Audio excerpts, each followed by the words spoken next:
ఈ వీడియో చూస్తున్న వాళ్ళకి హాయ్ హలో నమస్తే.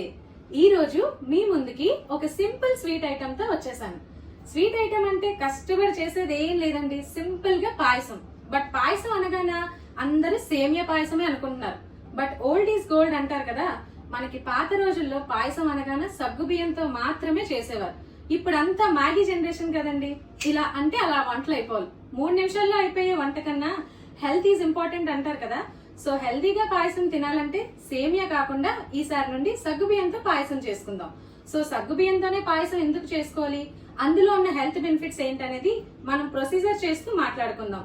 సో ఈ లోపు మీరు ఫస్ట్ చేయాల్సిన పని ఏంటి, లైక్ కొట్టాలి, సబ్స్క్రైబ్ చేయాలి, వీడియో అంతా చూసాక ఎలా ఉన్నదనేది కామెంట్ చేయండి.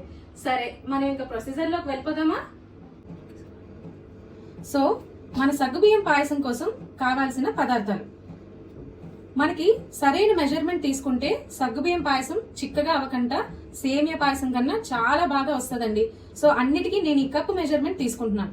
ఇదే కప్పుతో 1 గంట క్రితం ఈ సగ్గుబియ్యాన్ని, నేను పెద్ద సగ్గుబియ్యం తీసుకున్నానండి, ఈ సగ్గుబియ్యాన్ని బాగా కడిగి ఒక పావు గంట సేపు నీటిలోనే నానబెట్టి అండ్ ఇది ఫిల్టర్ చేశాను. ఇలా ఫిల్టర్ చేయడం వల్ల మనం నీటిలో నానబెట్టకుండా ఆల్రెడీ తడిచిన సగ్గుబియ్యాన్ని ఇలా అరగంట సేపు గానీ గంట సేపు గానీ ఇలా నానబెట్టి వదిలేయాలి తడితో. అలా చేస్తేనే మన సగ్గుబియ్యం పాయసంకి టెక్స్చర్ చాలా బాగా వస్తుంది.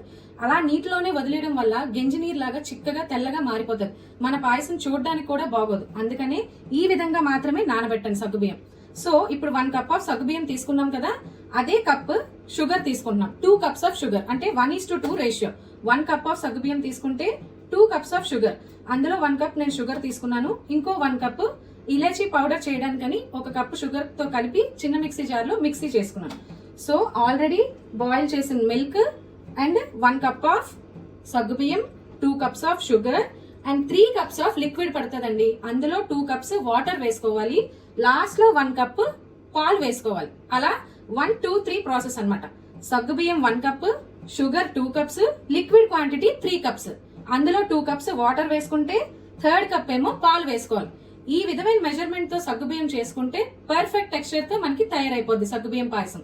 సో లాస్ట్ లో మనకు కావాల్సింది నెయ్యి. నెయ్యిలోన ఎండు కొబ్బరి, జీడిపప్పు, కిస్మిస్ ఇవన్నీ నెయ్యిలో దోరగా వేపి లాస్ట్ లో మనం గార్నిషింగ్ చేసుకుంటాం. సో ఇప్పుడు మనం ప్రొసీజర్ స్టార్ట్ చేద్దాం. సో నేను ఆల్రెడీ బౌల్ తీసుకున్నానండి. నేను ఇప్పుడు సగ్గుబియ్యాన్ని వాటర్ లో 2 కప్స్ ఆఫ్ వాటర్ లో ఇదే క్వాంటిటీ ఆఫ్ కప్ తీసుకొని 2 కప్స్ ఆఫ్ వాటర్ లో ఈ సగ్గుబియ్యాన్ని నేను ఇప్పుడు బాయిల్ చేస్తున్నాను. సో ఇప్పుడు వాటర్ ఇలా బాయిలింగ్ పాయింట్ కి వచ్చేసింది కదా, మనం ఇలా ఫిల్టర్ లో సోప్ చేసుకున్న సగ్గుబియ్యాన్ని యాడ్ చేసుకుందాం. అందరూ సేమియా పాయసమే ఎందుకు ప్రిఫర్ చేస్తున్నారంటే అది ఈజీగా అయిపోతుందని వెంటనే సగ్గుబియ్యం పాయసం వదిలేశారండి. ఇది టైం టేకింగ్ అయినా సరే చాలా హెల్త్ బెనిఫిట్స్ ఉన్నాయి. అందుకనే కొంచెం టైం టేకింగ్ అయినా పేషెన్స్ గా మనం ఇది చేసుకుంటే హెల్త్ కి హెల్త్ ఉంటుంది అండ్ టేస్ట్ కూడా. సో ఈసారి ఎప్పుడైనా పాయసం చేసుకోవాలనుకుంటే సేమియా ప్రిఫర్ చేసుకోకుండా ఇలా చక్కగా సగ్గుబియ్యం నానబెట్టుకొని పాయసం చేసుకో. మధ్య మధ్యలో కలపడం మాత్రం అస్సలు మర్చిపోకండి, లేకపోతే అడుగంటేసి పాడైపోద్ది మీ పాయసం. ఇప్పుడు ఆల్మోస్ట్ కుక్ అయిపోయింది కదా, చూస్తేనే మనకి టెక్స్చర్ చాలా బాగా తెలుస్తుంది. వాటర్ అనేది మాత్రం మనం చిన్న సగ్గుబియ్యం తీసుకుంటే నేను చెప్పిన మెజర్మెంట్ వేయండి, పెద్ద సగ్గుబియ్యం తీసుకుంటే మాత్రం మీకు చూస్తేనే తెలిసిపోతుంది ఎంత వాటర్ పడుతుంది అనేది. ఎందుకంటే మనం నానేసుకున్న టైం బట్టి, తీసుకున్న సైజ్ బట్టి వాటర్ క్వాంటిటీ మారుతూ ఉండొచ్చు. ఇప్పుడు నేను ఇందులో నెయ్యి వేసుకుంటున్నాను. నెయ్యి వేసుకోవడం వల్ల ఏమవుతుందంటే ఒకదానికొకటి అంటుకోకుండా స్టిక్కీగా ఉండదు, విడివిడిగా చాలా నీట్ గా కనిపిస్తుంది అండ్ టెక్స్చర్ కూడా మనకి బాగా వస్తుంది. ఇప్పుడు నెయ్యి వేసుకొని కలుపుకోగానే మనం 2 కప్స్ ఆఫ్ షుగర్ రెడీ చేసుకున్నాం కదా, 1 cup of sugar and 1 cup elaichi and sugar powder చేశాను కదా, ఇప్పుడు ఆ కప్. సో చెప్పిన విధంగా 2 cups of sugar already add చేశాను. అండ్ ఈ స్వీట్ అనేది కూడా మీ టేస్ట్ కి తగ్గట్టు డిపెండ్ అయి ఉంటది. మీకు ఇంకా స్వీట్ కావాలనుకుంటే కొంచెం యాడ్ చేసుకోండి, లేదు మేము ఇంకా షుగర్ తక్కువ తింటామంటే ఓన్లీ 1 కప్ ఆఫ్ షుగర్ మాత్రమే యాడ్ చేసుకోండి. సో మనం సగ్గుబియ్యం కోసం మాట్లాడదాం అనుకున్నాం కదా. ఇప్పుడు సగ్గుబియ్యం అనేది దేని నుంచి వస్తుందో మీకు తెలుసా? ఇది తెలిసిన వాళ్ళు కామెంట్ చేయండి. మనకి కర్రపెండలం దుంప నుంచి తయారు చేస్తారండి. తమిళనాడులో ఈ ప్రొడక్షన్ చాలా ఎక్కువగా ఉంది మన ఆంధ్రాతో పోలిస్తే. తమిళనాడులో 500 మిల్లులు ఉన్నాయంటండి మనకి సగ్గుబియ్యం ప్రిపేర్ చేసేవి. కానీ మన ఆంధ్రప్రదేశ్కి వచ్చేసరికి 30 మిల్లులే ఉన్నాయి. ఎందుకంటే మనకి ఇది చాలా హెల్తీ. దొరకడం చాలా కష్టం. మార్కెట్ లో చాలా చీప్ రకాల పొటాటోస్ యూజ్ చేసి దాని టెక్స్చర్ తోన డూప్లికేట్ సగ్గుబియ్యాన్ని తయారు చేస్తున్నారు. సో మనం హెల్త్ పరంగా చూసుకోవాలి కాబట్టి మనం మంచి క్వాలిటీ ఉన్న సగ్గుబియ్యాన్ని తీసుకొని ఇలా పాయసం చేసుకోండి. సగ్గుబియ్యం వల్ల హెల్త్ బెనిఫిట్స్ ఏంటి అంటే ఐరన్ డెఫిషియన్సీ ఉన్న వాళ్ళు ఇది మస్ట్ అండ్ షుడ్ గా తీసుకోవాల్సిన ఐటమ్. సో ఇప్పుడు మనం 1 కప్ ఆఫ్ మిల్క్ యాడ్ చేస్తున్నాం. ఇది ఆల్రెడీ బాగా బాయిల్ చేసిన మిల్క్. సో ఇప్పుడు ఇలా పాలు యాడ్ చేసి ఇలా కలిపేసుకోవడమే. చూడండి టెక్స్చర్ ఎంత బాగా సగ్గుబియ్యం మనకి గ్లాసీ లాగా ఎంత నీట్ గా కనిపిస్తుందో. మనకి టెక్స్చర్ చూస్తేనే తెలిసిపోతుందండి మన పాయసం ఎలా ఉన్నది అనేది. చాలా గ్లాసీగా ఉన్నది. సో సగ్గుబియ్యం అనేది డైరెక్ట్ గా ఎప్పుడూ నీటిలో నానబెట్టద్దు. అలా నానబెట్టడం వల్ల మొత్తం పౌడర్ పేస్ట్ లాగా అయిపోయి గింజి నీరులా కనిపిస్తుంది. మంచి బ్రాండెడ్ క్వాలిటీ తీసుకొని హెల్దీగా ఈ సగ్గుబియ్యం పాయసాన్ని చేసుకోండి. మామూలుగా సగ్గుబియ్యం నీరు ఎవరు తాగడానికి జావ ఒప్పుకోరు. సో ఇలా స్వీట్ యాడ్ చేసి పిల్లలకు కూడా ఇవ్వండి. డైజెషన్ పవర్ ఇంప్రూవ్ అవుతుంది. మెయిన్ గా సగ్గుబియ్యం పాయసం అనేది నర్వస్ సిస్టమ్ యాక్టివ్ చేస్తుంది అండ్ డైజెషన్ పవర్ ఇంప్రూవ్ చేస్తుంది. పిల్లలకి అంతకన్నా ఇంకేం కావాలండి.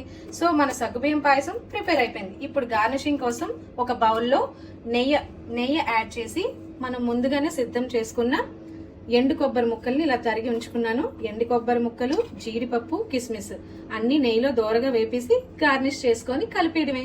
అంతేనండి, సింపుల్ గా మన సగ్గుబియ్యం పాయసం తయారైపోయింది. ఈసారి ఎప్పుడు పాయసం చేసుకోవాలనుకున్నా ఇలా మైదా పిండితో చేసిన సేమియా పాయసాలు మాత్రం చేసుకోకండి. హెల్త్ పాటించండి, ఆరోగ్యంగా ఉండండి. సో ఇప్పుడు నెయ్యి వేసుకొని ముందుగా ఎండు కొబ్బరి తురుము,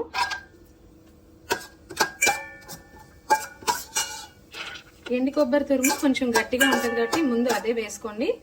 నెక్స్ట్ జీడిపప్పు, కిస్మిస్ ఇలా నెయ్యిలో దోరగా వేసుకొని మనం ఆల్రెడీ ప్రిపేర్ చేసుకున్న సగ్గుబియ్యం పాయసంలోని కలిపేయడమే. ఇంకొక విషయం, పాలుగా ఉన్నప్పుడే సగ్గుబియ్యం పాయసం స్టవ్ ఆఫ్ చేసేయండి. పాలు వేసేకి మాత్రం సగ్గుబియ్యం పాయసం ఎప్పుడూ కూడా బాయిల్ చేయొద్దు.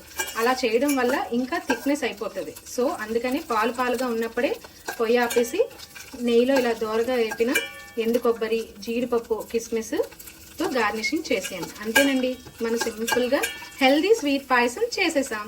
సో ఇలా నెయ్యితో పాటు మనం వేపుకున్న జీడిపప్పు, కిస్మిస్, ఎండు కొబ్బరి వేస్తాం. ఇప్పుడు కలుపుకొని సర్వింగ్ బౌల్లోకి తీసుకోవడమే. అంతేనండి, ఆరోగ్యమైన టేస్టీ సింపుల్ సగ్గుబియ్య పాయసం రెడీ.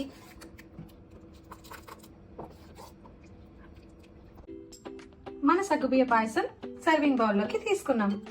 చూడండి మన సగ్గుబియ్యం ముత్యాల్లా ఎలా మెరిసిపోతుందో. సో నేను చెప్పిన మెజర్మెంట్స్ తో ఇలా సగ్గుబియ్య పాయసం ప్రిపేర్ చేసుకోండి. సేమియా కన్నా హెల్దీ పాయసం అండ్ ఈజీ కూడా. సేమియా ఈజీ ఏం కాదండి, అది కూడా వాటర్ కన్సిస్టెన్సీ మారిపోతే పాడైపోతుంది. సో సగ్గుబియ్యం పాయసం హెల్దీ కాబట్టి ఎప్పుడు పాయసం చేసుకున్నా సగ్గుబియ్యంతోనే చేసుకోండి. నేను చెప్పిన మెజర్మెంట్స్ ఫాలో అవ్వండి. And hope you like it. Subscribe చేశారు అనుకుంటాను. సో వీడియో అంతా లాస్ట్ వరకు చూసిన వాళ్ళకి చాలా థ్యాంక్స్. ప్లీజ్ కామెంట్ చేయండి ఎలా ఉందో మన పాయసం. Thank you for watching.